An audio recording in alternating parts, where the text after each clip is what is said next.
देखिए दोस्तों, हम लोग पहुंच चुके हैं बौद्धर बाबा के स्थान पे। आप लोग वीडियो में बने रहिएगा, बाकी का सीन दिखा रहे हैं। तो देख लीजिए, अभी मुंडन का शुरुआत नहीं हुआ है और यहाँ क्या बोलते हैं, जौनार चढ़ाया जाता है। तो मेरी बुआ जौनार चढ़ा रही है, मेरे फूफा हैं, आप लोग वीडियो में देख सकते हैं। यहाँ बौद्धर बाबा का स्थान है। यहाँ लोग बोलते हैं बहुत दूर दूर से आते हैं कथा, मुंडन और जौनार चढ़ाने के लिए। तो यहाँ मतलब बहुत जागते हैं बौद्धर बाबा का स्थान। और आप लोग देख सकते हैं मुंडन का शुरू हो चुका है और हम लोग भी जा रहे हैं अब देखने के लिए।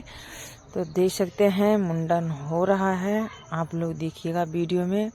और ये नानी है उनकी और ये मेरी बहन है, आप लोग देख सकते हैं वीडियो में।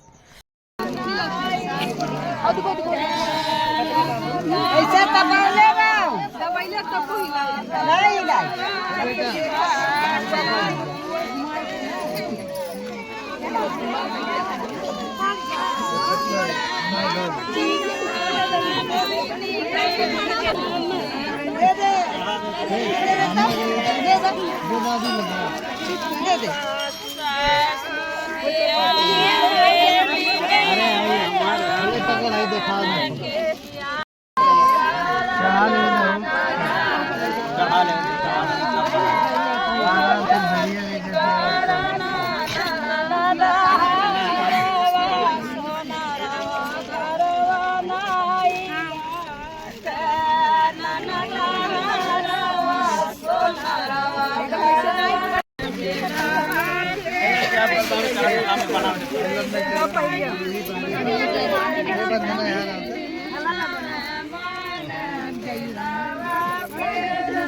आदमी छिली नहीं पाओ तीन मुड़ा